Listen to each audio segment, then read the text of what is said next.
CFR Network, CFR Sports. Good day, good night to all. Welcome back to the broadcast. Very special guest with me. Feminine energy I am bringing all the way across the pond. The one and only Nara, voice of one, and so much more. Welcome to the broadcast, young lady. How are we today? I'm great. Thank you for having me. I'm excited to be here. Most definitely, and thank you very much for accepting the call. I did give you a very brief introduction, and I know that you are a lot more than the voice of one. So please do elaborate a little bit more for the listeners. Okay. Hi, everybody. My name is Nara. I am the voice of one championship currently, and I also am a previous pop star in Thailand. And I'm also a recording artist now, working on a new album here in Bangkok. Excellent, excellent. So I think many of my listeners will know and recognize the voice straight away from more of a combat sports sort of scene. So if we can rewind a little bit, pop star in Thailand, how did that all manifest and take place? That's a long story. Let me try to condense it a bit. I believe I was 24 and I was born and raised in Texas, America. And I had auditioned for American Idol, as you might have known. That's like a pretty famous show Yes. from back in the day. And in Texas, I made it to the top finalist from Texas. So they flew me out to LA and I made it to the live auditions. And I didn't make it through to the finals or anything or on the show, but I figured it kind of gave me this boost in my mentality, like, oh my God, if I can do this here in America, I'm definitely going to be able to do this in Thailand. So I told my parents, I decided I'm going to move back to Thailand and pursue a career as a pop star. So I came back to Thailand, sent out the demo, and I got signed to the major record label here in Thailand called GMM Grammy. And I was recording artist and pop star for 5 years. Wow. Now, I guess your love for entertaining and your vocal skills, is that's been always in you from when you was born kind of thing, or did it develop over a time? I have been singing since I could talk, for sure. Like my mom would just get so frustrated because every time I take a shower, I'd just be singing. And she'd be like, "Are you done in the shower yet?" Like, yeah, it's just been something I've been doing since I was little. I've been in the choir since third grade, all the way through high school. Yeah, so I've just been singing for a very, very long time. You love music. And what sort of genres of music? Let's start early stages. What sort of genre of music was it? Sort of pop, that sort of stuff, a little bit of country, obviously being in Texas, or I'm sure there was country influences, but I mean, my main influence in my music career was Whitney Houston. I grew wow. up just like dancing to all her songs, singing to all her songs, and like when I saw her perform, I was like, I want to be just like her. The greats, late Whitney Houston, most definitely. That's a very tall and big idol to have. Definitely. Are you able vocally to attain some of the Whitney notes? Not even close. But I mean, just her star power and the way she carried herself. Yeah. I just found her a complete, like, I was in awe of her. But I think as I grew older, I found my own niche as far as like the musicality in. I was more influenced in hip hop and R&B, and yeah, I think I just kind of found my own way, getting a my own style, which involved like a lot of like different genres. But yeah, I'm heavily influenced by hip hop. I can also rap. Hip hop and R&B are my main influences of music. Yes, I've noticed the hashtag. I have noticed the hashtag. So, Well, what's the hashtag? what was it? MC Killer or something like that? Yeah, Nara Killer MC. That's it. That's the one. So, influence-wise, hip hop, rap, I guess. Who were some of your sort of influences? Oh, I was gangster. Tupac. Of Definitely course. Tupac was like, growing up in Texas, if you were not down with Tupac, you weren't in the know, man. That was everything. Like we could sing every song verbatim, word for Hmm. word, just like cruising in the car. That was just a lifestyle, man. It was good. And with as you mentioned, Park, I mean, it was definitely gangster, but there was also that social commentary element, which Yes. made you think and kind of question, like, wow, I mean, he's raising some very good points here, like, what's really going on, kind of thing. Yeah. It was like it was kind of like a weird musical revolution that happened. Yeah. That's the only way I can explain it. Because there's no way, like me growing up in suburban Texas, would I ever like come across like grab your Glock or it was just like what he was bringing forth to the front page. It was just Yes. like, wow, this is really happening, and like you know we should be aware of it. 100%. He did create a huge highlight in certain areas.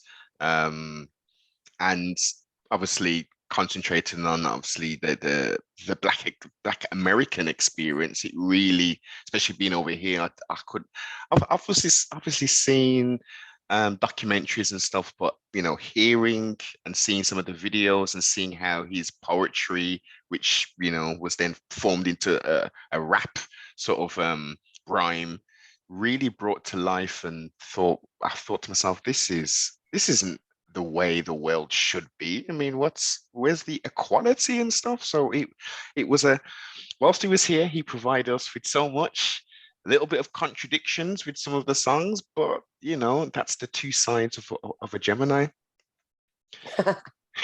Most definitely. And you growing up in one of my favorite states, the great state of Texas, the Lone Star States. Um, yeah, exactly. Was you influenced at all with the DJ Screw movement at all in the 90s and 2000s?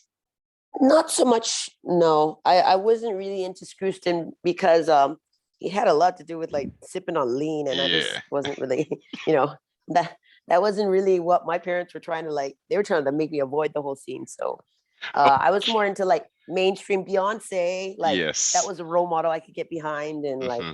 yeah, it was more my scene. I was like, I've definitely been very influenced by pop idols, and like try to stay kind of in the good lane. Yes, I totally understand that. I totally understand that. So I guess you would have, did you have an opportunity to see or hear of the up and coming Destiny's Child before they sort of really hit big?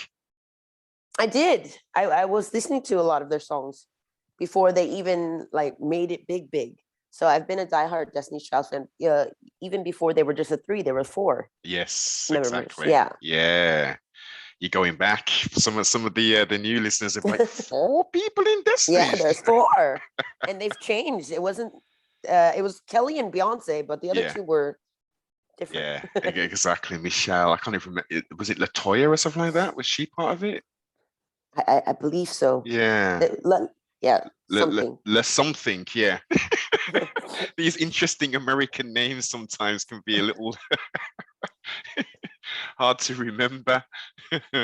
um, so let's get back to your pre you finding your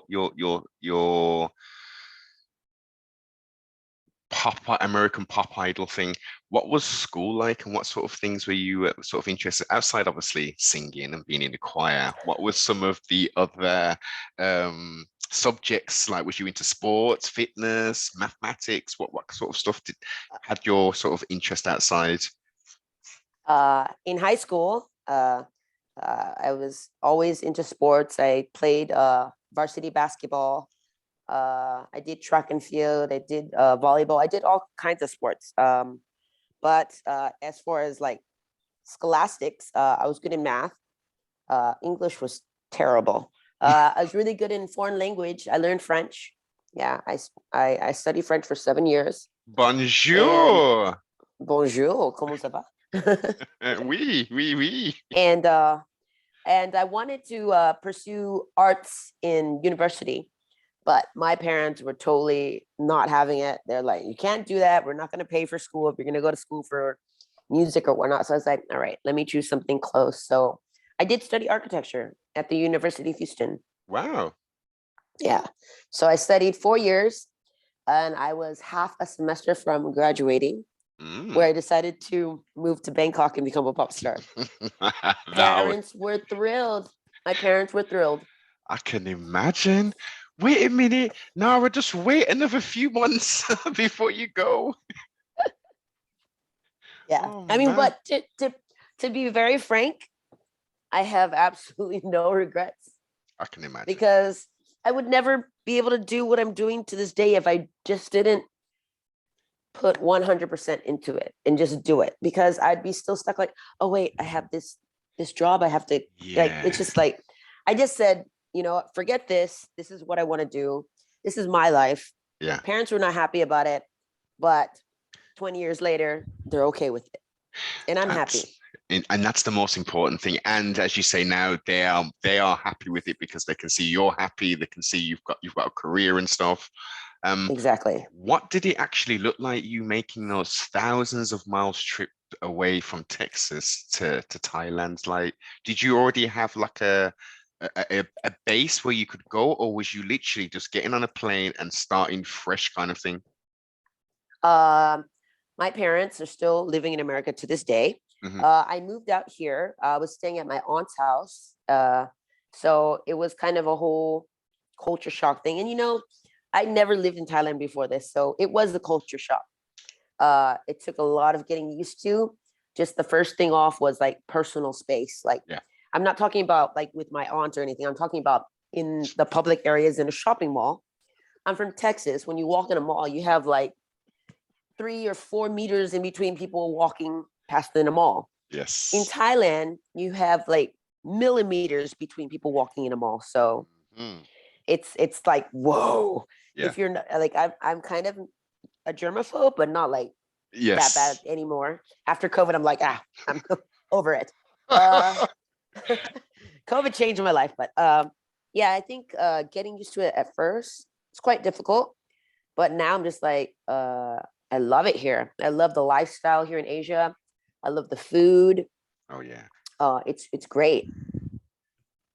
Fresh food, not so much of the genetically modified stuff. And Yeah, no processed stuff. Like less processed stuff, and it's. I feel like it's a healthier Mhm. food. Oh Yeah, yeah, I would 100% agree. The further away we get from developed countries, the more back to the. It's true. You get back to more of the natural agricultural way of doing things, fresh produce, seasonal produce, rather than the importation, which has if you think about it, a huge carbon footprint. And we have lots of people, waving their hands around about global warming and stuff, but yet we're shipping stuff which isn't fully ripe yet, pumping that ship full of like carbon monoxide or dioxide, I think it is, to stunt its growth. And then a week out, they let the oxygen back in so it can ripen. That's not a way we should be eating foods.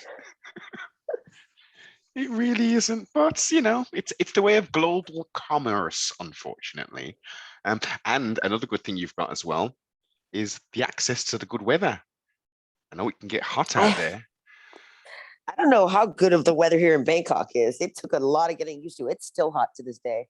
Like when it's hot, it's blistering. But is it It's also really hot. is it humid in Bangkok as well, or is it It just a? is humid. I don't find it as humid. I think Singapore is more humid. Mhm. Yeah, Singapore is definitely more humid, but Thailand is just like hot, hot. Like I don't know how to explain it. Here to give you an idea of how hot it is. I've never had allergies before, but when Mm. I moved back to Bangkok this round, uh, it was so hot that I'm allergic to my own sweat. Wow. So how does Yeah, that and like manifest? I'm not sure what it is, but like when you're sweating and then like hives, it's Oh hot. no. It's super hot. Yeah. So how do you kind of deal with that then? Because if it's super hot all the time, are you trying to like go to quickly air conditioned places from one to one to? I am currently in my house in the aircon all the time. Oh man. Yeah. The highs, the lows, the good, the bad, and the ugly, and everything in between. Yes. Yeah. Okay. So we're pop style. 5 years in. We've got adoring fans, we've got hit records. What was that lifestyle like? I mean, I would imagine, especially like a pop star in Thailand and well in Asia is a very, very big thing. It's fun. All I Yeah. can, it was fun. It was like a roller coaster ride. Yeah. Did you have to have It took a body? little bit of Did you a have to have thicker like skin body? than, Go on, sorry. yeah. You have to have like a thick skin. I was 25 when I started you know, the life of a pop star in Thailand. And there's a lot of things that nobody can ever prepare you for. Like I think before it was a little bit more extreme because there was no access to, the internet was not what it was today. Oh, definitely not. Yeah. So the invasion of privacy, this is what I call it, the invasion of privacy, is that you have tabloids here, tabloid magazines in Thailand, and they will follow you around. And like, you'd end up on a vacation with some friends, and like you end up the next day pictures in the front page of the tabloid magazine. You're like, is this really happening? Are you kidding me? I was like, I'm not that important to be followed around. Yeah. But I mean, sure enough, stuff like that did happen. So I found myself a little bit more reclusive just because I didn't like not giving consent for that. Indeed. I wouldn't have minded it if they would have just asked first. I would have been like, sure, Yeah. fine. But I just didn't like the whole invasion of privacy. Is what I felt that. But nowadays, I think with the internet, it's like it's almost a normal thing. People are like, a selfie, it's just like, all right, it's just become like a normal thing. So yeah, you just kind of deal with it better. I think before, yeah, it's like in print on a magazine is different than an article on social media, because nowadays it's like literally a blip and then something else happens. Yes, It's nothing. very fast paced these days. Very fast paced. Super. Did you have adoring fans, male and female, seeing you and like fainting or like crying and that? Was it that extreme or? No, it's not a K-pop issue. No, I was just like, Oh, it wasn't like, K-pop then. It wasn't K-pop. It wasn't K-pop. So, I mean, it was just I was well known, and still to this day, the songs that I did are still being played at clubs, which is pretty remarkable for me. This is 20 years later. The songs that I released are still being played in the club. Yeah. How do you feel when you when you hear a song that long ago, and does it bring like a warm feeling like, wow, like? I feel blessed. I feel thankful that Titanium let me release that song with them.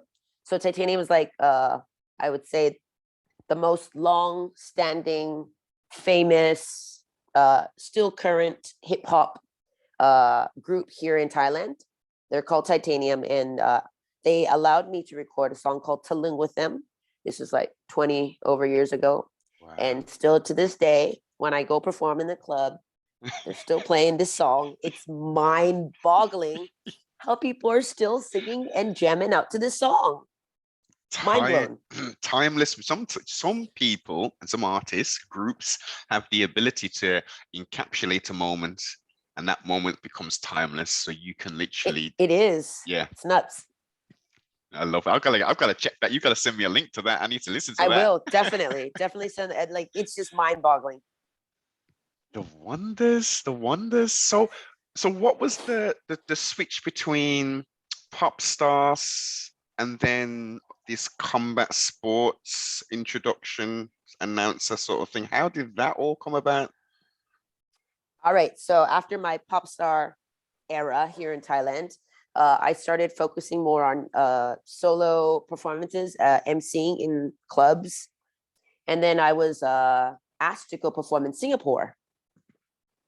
Long story short, I ended up relocating to Singapore because I really liked the country and the vibe there. Yeah. And I had a lot of people there who wanted me to perform at their club. So I was like, all right, let's do this. I moved there. I ended up staying in Singapore for 10 years. 10 years. 10 years. Yeah, 10 years. Believe Wow. it or not, I am turning 43 this year. So Me crazy. too. Me too. Yeah. But yeah, it was on one of those chance nights. I was performing at a nightclub in Singapore that there were some VIP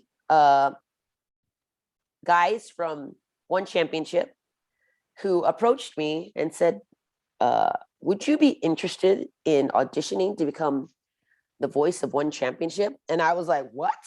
Like immediately, because I had been to One Championship as a fan several times because I love watching MMA. Yeah. And I was just like, excellent, amazing. Yes, of course. I'll do that. Why not? I'll try out. Why not? You know, I mean, what do I have to lose? Absolutely nothing. So then a week later, I believe Victor Kyo, who is no longer with One, but he was the vice president. And he messaged me. He's like, Nara, where's your audition tape? You know, we're waiting for it. We have all the other people. They've already sent in their auditions. I was like, oh, I'm sorry. I was waiting for the studio because I booked the studio for recording. And he just like that. He knew. I was like, why are you saying you know? He's like, well, all the other applicants sent in recordings on their iPhones. I knew it. You're the only one who booked the studio and was going to do a proper recording.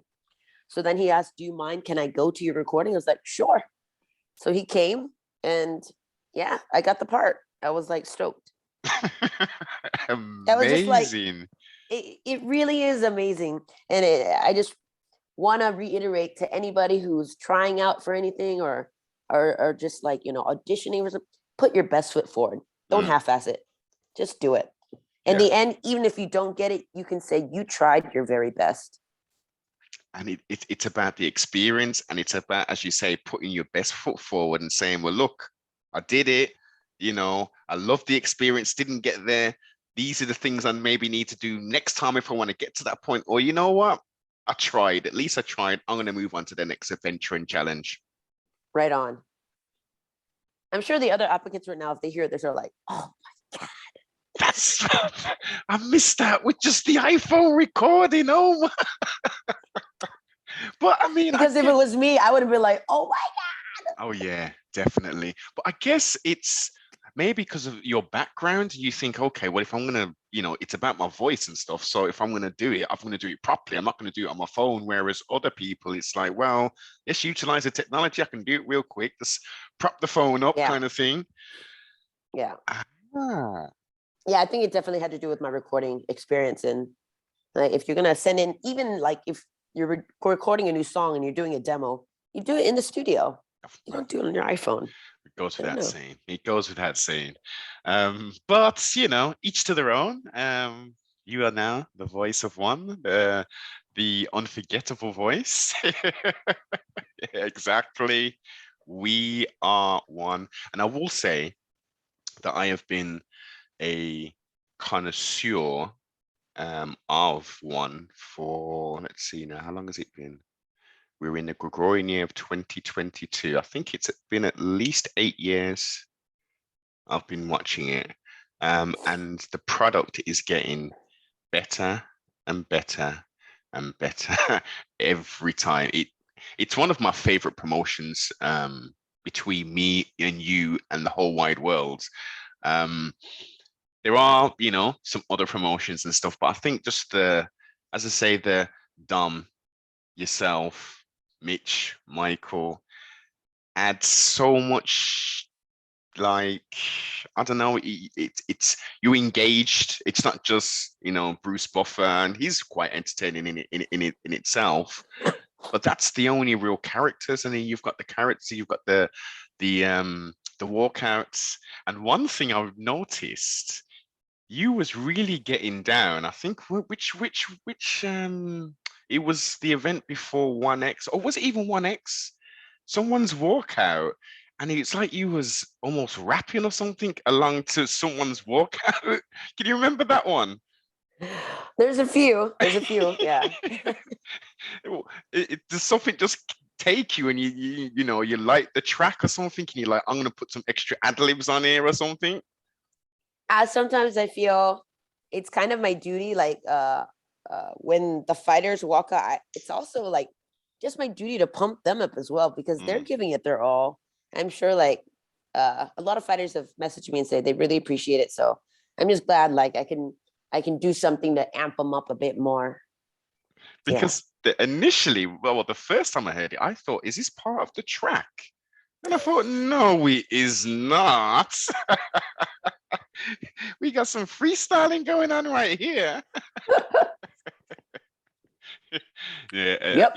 it's good. It's good. Thoroughly enjoy it. And we've got an event coming up very soon, haven't we? Is it in a week's time? Is it? Yes, it's on the 20th. Yeah. Yeah. Very much. It's gonna be so much Muay Thai. Exactly. And Muay Thai is really, really growing on me. Before, I watched one. I'd never really used to watch kickboxing and Muay Thai until I started watching one, and I was like, really started falling in love with that beautiful striking art. Before, I liked the full aspect of full martial arts, but the striking is out of this flipping world, man. From all of the competitors. That's true. And I just think the format that One Championship has set up with the Super Series has even condensed it even more. So they just like full on action, like your eyes can't blink. You'll miss something. It's nuts. Yeah.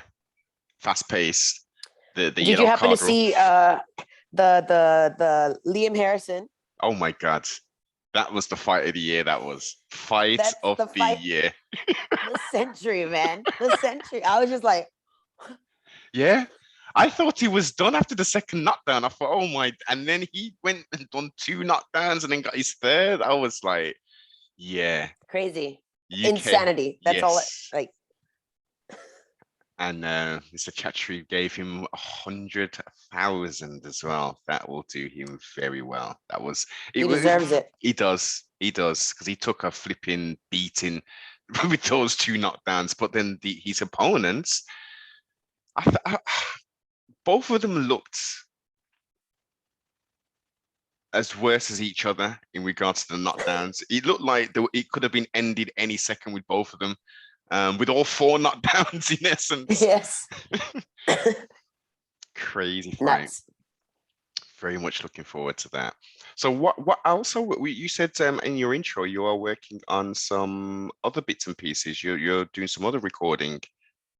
Yes, I'm working on some more music and just gonna constantly just keep doing this. Is just like what my passion is. It's like not something I can actually just like walk away from or just let it go. It's something that is just like in my blood. It's like an itch. You got to scratch it. You've got to channel that energy. And Yeah. So this is it gonna be like a singing rap album, or is it just gonna be a singing album? Singing and rap, like mixed, yeah. Okay. Looking forward to that. So when can we potentially get a taste of this? What, towards the end of the year or something like that? You're gonna take your time with it? No, I'm just slowly. I just released a song last week, so it's called "I Want to Know," and it is a Thai/English R&B song, and I've just released it. Yeah, I'll send you the link later. Please do, please do, and I'll make sure I'll put the link. You've got a video for it, I take it, or is it just a song? I do. It's on YouTube. There we go. I'll make sure I put the link below in the description so we can check that out. Because I've been seeing you a choreographer work on your IG page. Yes, I have a dance class tonight. So I just constantly I just do it for the exercise and fun, and it's a good way to burn some calories and improve your skill set. Improve your skill set, burn calories, yes. And release that energy. Yep. That's what it's about. That is indeed what it's about. As we wind this conversation down, young lady, I know you have a lot of things juggling. How has your experience been over the past 2+ years with, as I call it, the zombie apocalypse? It's affected a lot of people for the good and the bad. Trustfully, it didn't affect you too adversely. Well, I had to relocate from Singapore, so I relocated back to Bangkok. Mm-hmm. So for the 2 years, there was, I think, entire year we didn't have any one championship events. I was absolutely doing nothing. Okay. Just had to be patient. I honed up on my cooking skills, and when I moved back to Thailand, me and my family, we decided there's nothing going on right now, so we built a house. Wow. During COVID.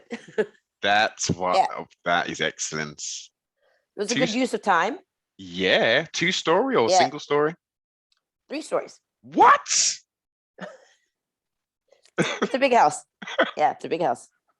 Yeah. Congratulations. I'm thinking. Thank you so much. Yes. Wow. Yeah. So because my parents are still living in America, I was here, managing most of the stuff. So it was a lot of hard work and Well, wait a minute. It's good stuff though. I can imagine, but wait a minute. I can recall that you did some studying for architecture. So trustfully, the architecture skills came into sort of play. Well, at least I know what it's supposed to look like. Definitely. When it didn't look like what it was supposed to, I was like, no, we got to redo this.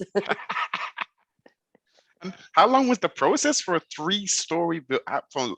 Was it like what, 6 months or? No, it was like a year and a half full on.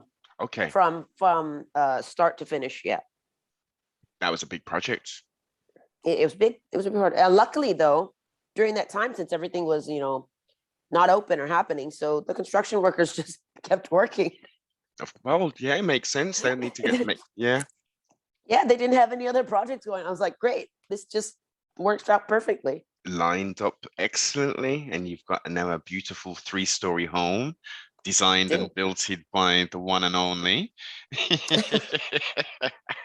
That might be an architectural sort of landmark in like 20, 30 years time.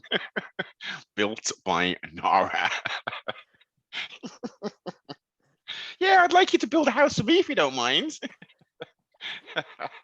You could not pay me enough to do this ever again. I can imagine project managing that kind of job, especially for your own dwelling and habitation, must be stressful as, yeah.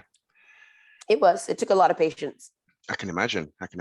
And you've gained so much experience. So if you ever had to go down that route again, you'd know exactly what to do and what not to do. I'll stick to singing. Yeah, that's it. I like it. Stick to your skill sets. Question for you. Have you had fun today? I have. Wonderful. Very interesting questions, I must say. Yes, I do try. Please tell us who you are, Nara, but do not tell us your name. I'm a free-spirited foodie who loves music and spontaneous adventures. I like it. Short, snappy, to the point, very descriptive. Yes. Please also throw out all of your social medias, websites, all that stuff, and I'll make sure I put the links below in the description. Okay. I think the easiest way, if you would like to follow me on my journey through life, is Instagram, and it's Nara _official. And I post on there daily via stories and some posts, and you can keep updated with my future gigs and upcoming travels. Wonderful. So make sure you check that out. Check the links below, the new music video and stuff, and strap in for the journey. Like, comment, subscribe, and share. Yes.